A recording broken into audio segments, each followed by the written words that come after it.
승천하신 후 첫 번째 오순절날 무슨 일이 있었나요? 네, 주님이 약속하신 성령님께서 오셨습니다.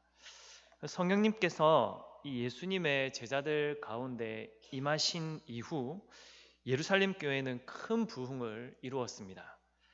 그러다 보니 예루살렘 교회에서는 사도들만으로는 하나님의 일을 감당치 못하는 지경까지 이르게 되었습니다. 그래서 예루살렘 교회는 신실한 일꾼 7을 세웠습니다. 그 가운데 빌립이란 전도자가 있었는데 바로 오늘 본문의 중심 인물입니다. 오늘 본문을 보시면 빌립 그리고 에디오피아 내시가 만나는 사건을 우리에게 보여주고 있는데요. 오늘은 이러한 사건이 일어나게 된 배경과 또 에디오피아 내시와 빌립이 어떤 주제로 대화하였는지를 살펴보면서 오늘의 말씀의 교훈을 함께 나누고자 합니다. 조금 전에 말씀드렸듯이 사도들을 중심으로 한 예루살렘 교회에는 큰 부흥이 일어나고 있었습니다.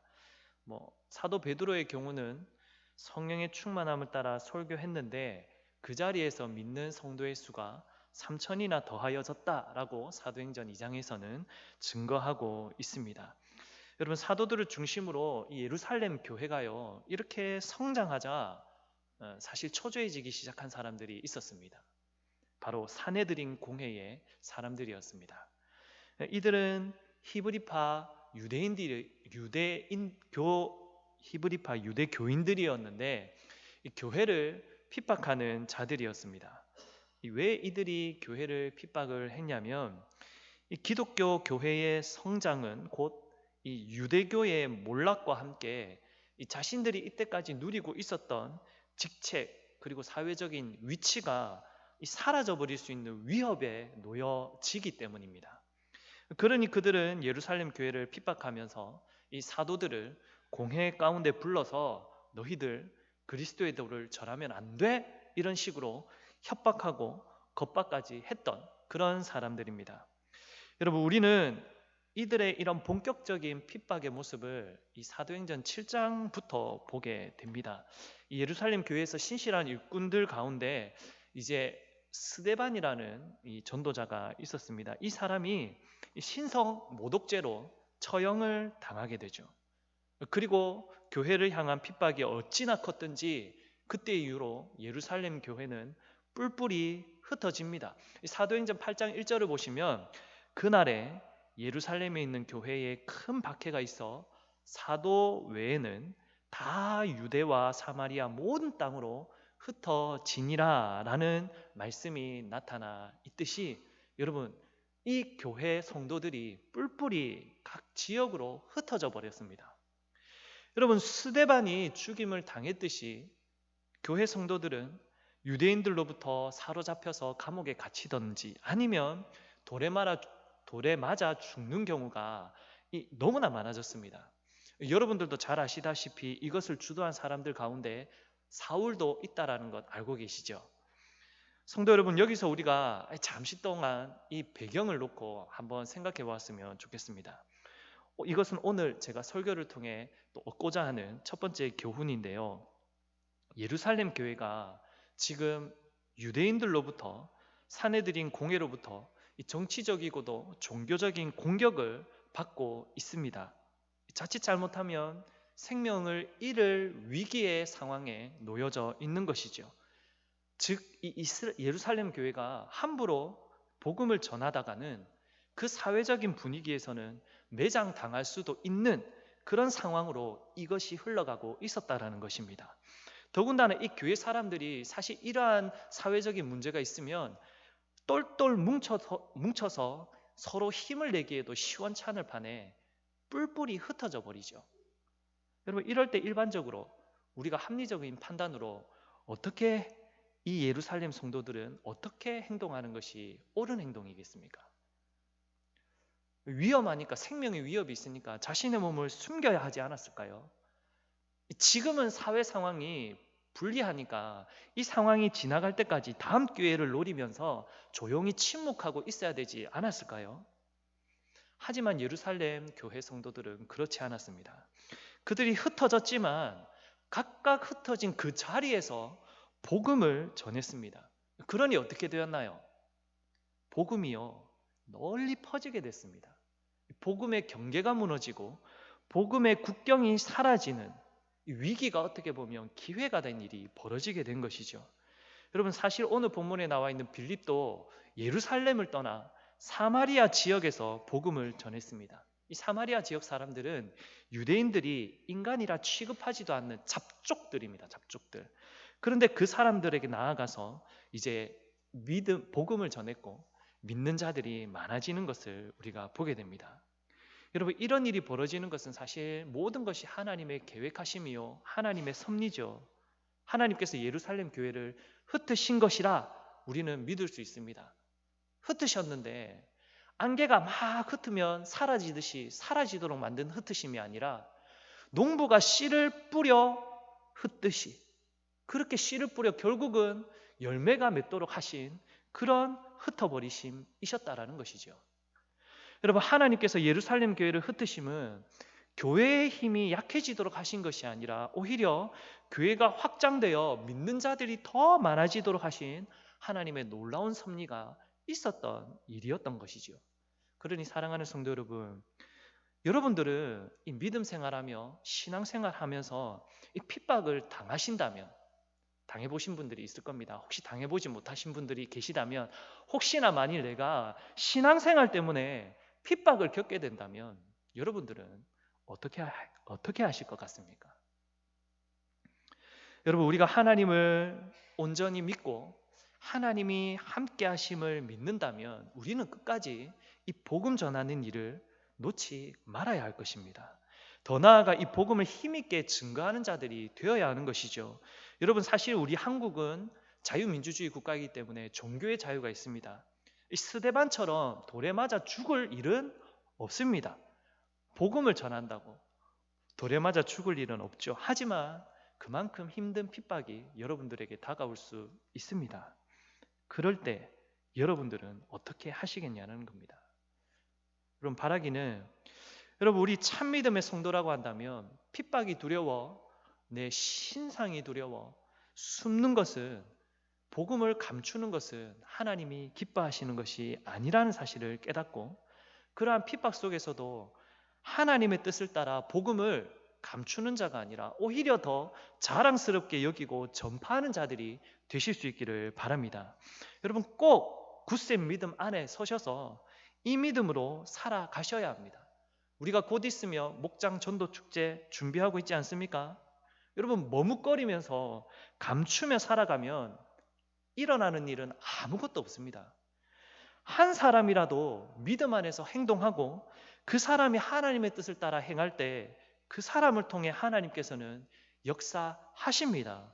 늘 하나님의 인도하심을 따르는 성령 충만한 성도님들이 다 되실 수 있기를 바랍니다. 그래서 우리가 얻는 첫 번째 교훈은요, 여러분 어떤 어려운 상황과 힘든 형편 속에서도 복음을 붙들어야 하고 여러분들은 복음을 전하는 일에 열심을 내셔야 하는 믿음의 성도들이다라는 것입니다. 여러분 사도행전 8장을 살펴보시면 주님의 이 복음이요 이 사마리아 지역에도 확장되어 전파가 되죠. 오늘 본문을 보면 어느 나라 사람이 나오냐면 에티오피아 사람이 나옵니다. 그 내시에게도 결과적으로 전파가 되지 않습니까? 여러분 결국 복음이요 넓게 퍼져나감으로써 복음의 국경이 무너지는 것을 우리로 하여금 오늘 본문은 보게 됩니다. 여러분 빌립과 이 에티오피아 내시 어떤 상황 가운데 만나게 됐나요? 빌립은요 성령님의 인도하심을 따라 가다 보니 에티오피아 내시를 만나게 됩니다. 에티오피아 내시는요 예배하러 예루살렘 성전에 갔다가 돌아가는 길이었습니다. 그는 병거를 타고 돌아가는 길에 이사야의 글을 읽고 있었습니다. 여러분 사실 에티오피아 내시를 집중해서 보면요 이 에티오피아 내시는요 예배를 위해 예루살렘까지 오는 것으로 보아 그는 이방인이었지만 신앙이 좋은 유대교인이라는 것을 우리가 알 수 있습니다. 비록 이방 땅의 국고를 맡은 관리이기 때문에 사는 곳은 저 에티오피아 땅, 아프리카 땅입니다. 먼 이방 땅이지만 유대인의 절기를 따라 순례의 길을 마다하지 않는 경건한 사람이라는 것을 우리가 알 수 있습니다. 그리고 그가 절기를 다 지키고 나서 돌아가는 길에 그 병거 안에서, 수레 안에서 이사야의 글이 적힌 두루마리, 우리로 따지면 이사야서죠. 그 이사야의 말씀을 읽고 있었습니다. 여러분, 이 시대에는요, 이 하나님의 말씀이 쓰여져 있는 두루마리를 소지했다? 여러분, 아무나 할 수 있는 일이 아닙니다. 여러분, 우리야 인쇄술이 발달해서 우리의 손에 성경책이 들려져 있지만, 여러분, 일반 사람들에게 이 말씀이 적힌 두루마리가 들려져 있을 수가 없습니다. 그런데 이 내시가 이사야 말씀이 적힌 두루마리를 소지한 것으로 보아 이는 돈과 권력이 있는 것과 동시에 이 사람은 그것을 투자해서라도 하나님의 말씀을 취하고자 한 사람이죠. 그런데 더 놀라운 것은 이겁니다. 여러분, 이 에디오피아 내시가요, 예배만 참석하고 절기만 지키고 그것으로 만족한 것이 아닙니다.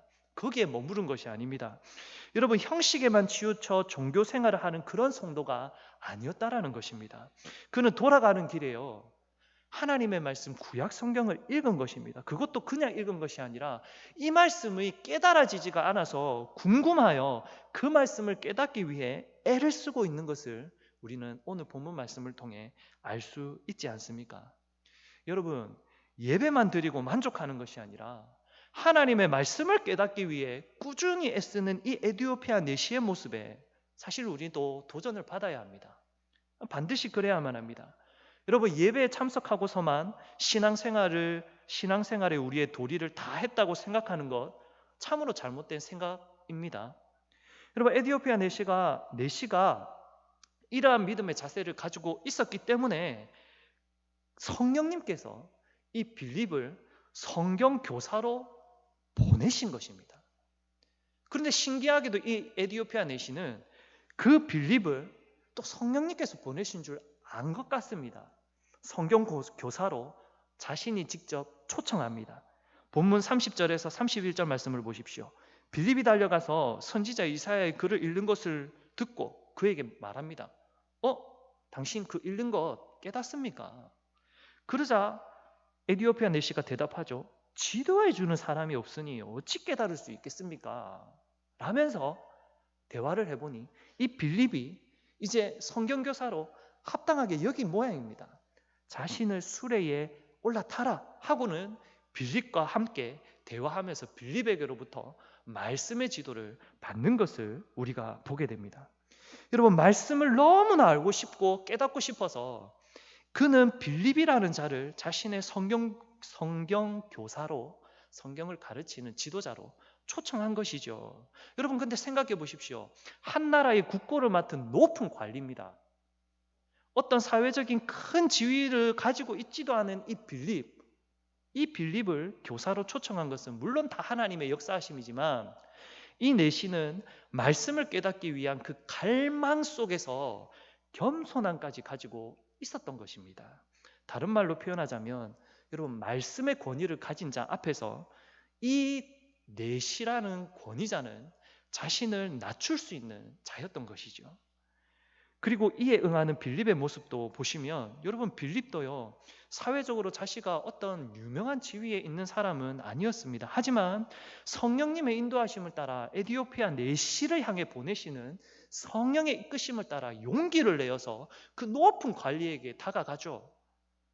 그리고 자신이 알고 있는 바, 그 친히 말씀을 깨닫는 바를 담대하게 전하지 않습니까? 사랑하는 성도 여러분, 그래서 우리는 여기서 두 번째 교훈을 얻고자 합니다.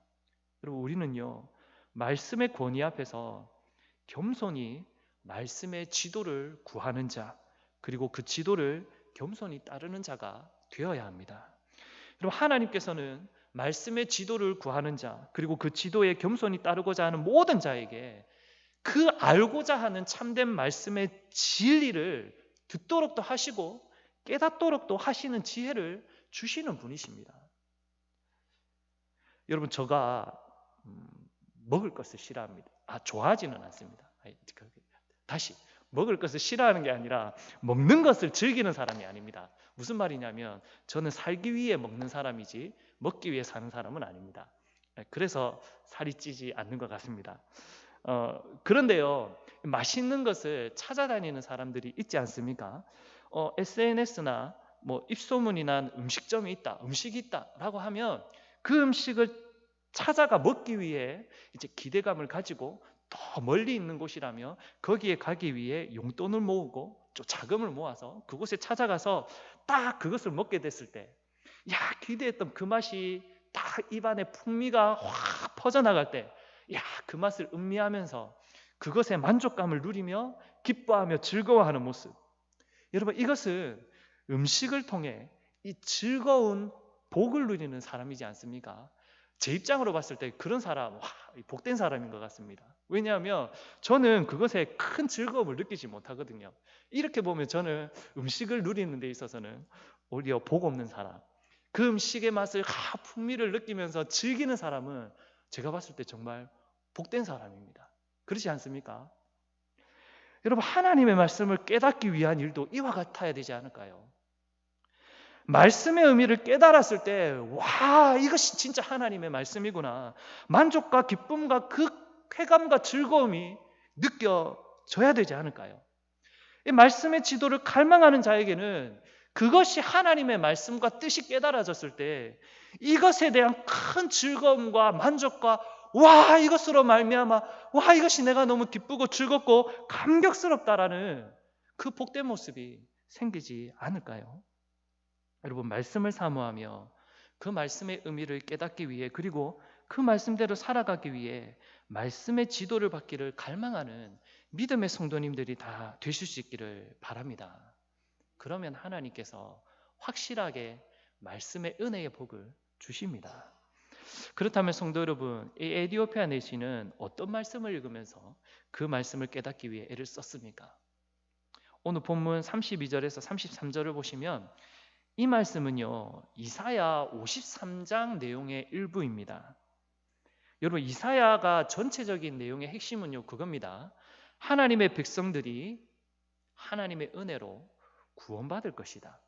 즉, 이제 곧 포로로 쫓겨난 이 하나님의 우상 숭배를 하고 쫓겨난 이스라엘 백성들, 즉 구약교회가 구원받을 것이다 라는 핵심적인 내용이 있습니다.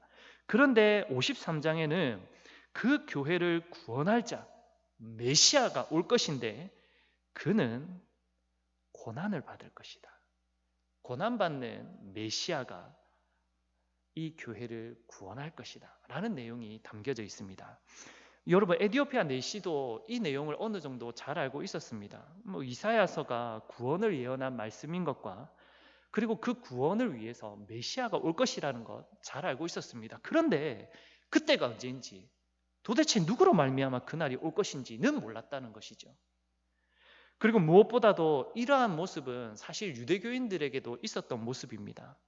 여러분, 메시아라고 한다면 구약 성도들은요, 전쟁에서 승리를 가져다주는 메시아로 인식했습니다. 그러니 이 로마 황제의 치하에 있던 이 이스라엘 백성을 전쟁을 치러서 로마의 지배로부터 우리를 해방시키는 자, 그런 강력한 장군이 되었던, 왕이 되었던 그 사람이 우리의 메시아가 될 것이다 라는 기대에 젖어 있었던 자들입니다.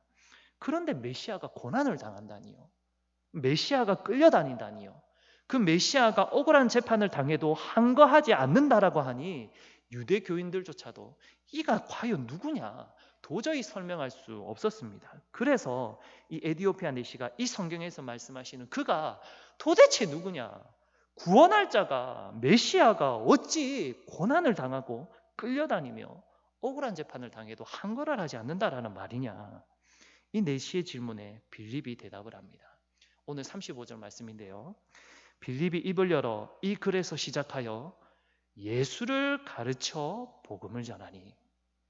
여러분, 빌립은 에디오피아 내시에게 예수님을 증거하였습니다.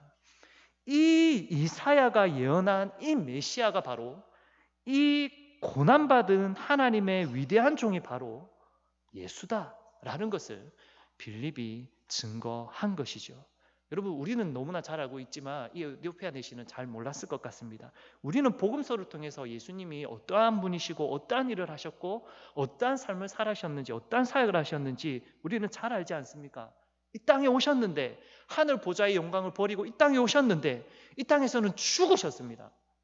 그런데 하나님께서 부활하여 주셨고 승천하기까지 이 예수님의 사역을 하나님께서 이루시도록 하셨고, 빌립은 이 예수님의 사역을 친히 듣고 본 자로서 이 말씀을 이사야사랑 대비시켜 보니 이분이야말로 이 이사야서에서 예언하신 바로 그분임을 내가 보고 확신했고, 내가 듣고 확신했고, 내가 이 예수님을 당신에게 증거하노라 라면서 에디오피아 내시에게 복음을 전한 것이죠. 여러분, 그래서 이 에디오피아 내시는 빌립의 가르침을 따라 듣게 되었고, 들음으로 깨닫게 되었고, 마음으로 믿게 되었습니다. 그는 빌립에게 세례를 받고 유대교를 넘어 이제 기독교 교회 성도가 되었습니다. 사랑하는 성도 여러분, 마지막으로 세 번째 교훈은요, 여러분, 우리 이 복음의 핵심, 말씀의 주인은요 바로 예수 그리스도라는 것입니다. 여러분, 에디오피아 내시가 그토록 갈망하며 읽었던 이사야의 말씀은 예수님께로 향하고 있습니다. 이사야뿐만이 아니라 사실 모든 성경 말씀은 예수님께로 향하고 예수님으로 이어지고 예수님으로 말미암습니다. 성경의 전반에 하나님의 구원의 역사가 예수님을 통하고 있다라는 것이죠. 그래서 여러분, 우리가 전하는 복음의 핵심은 예수 그리스도십니다. 예수님이 빠지면 복음이 아닙니다. 예수 그리스도가 없으면 그곳은 교회도 아니요, 예수 그리스도로 말미암지 않고서는 여러분 영생의 복이 없습니다.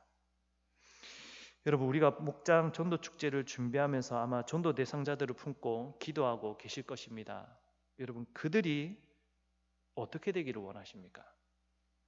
그날 한날에 목장으로 출석하거나 교회에 나오는 것으로만 만족하실 건가요? 여러분, 한 영혼이 전도되어 구원받는 일, 너무나 고귀한 일이죠. 여러분, 오랜 시간이 걸릴지도 모르는 인내와 정성이 필요한 일입니다. 여러분, 밭에서 열매를 얻기 위해서는 가장 먼저 뭘 해야 하나요? 밭을 사야죠. 밭이 있어야 씨를 심어서 열매를 거둘 것 아닙니까? 여러분, 밭을 사야 씨를 뿌리거나 심을 수 있으니 밭을 사기 위해 나의 재물을 내어놓지 않습니까? 여러분, 우리가 전도 대상자들을 목장으로 초청하는 것은 이와 같다고 할 수 있을 것 같습니다. 여러분들의 것들을 내어주셔야만 그들의 마음을 살 수 있지 않겠습니까? 그런데 밭을 샀다고 좋은 열매가 맺힙니까? 아니요. 밭을 일구어야 하고요, 밭에 씨를 뿌려야 하고요, 물과 양분을 주며 계속해서 시간과 정성을 들여야 합니다.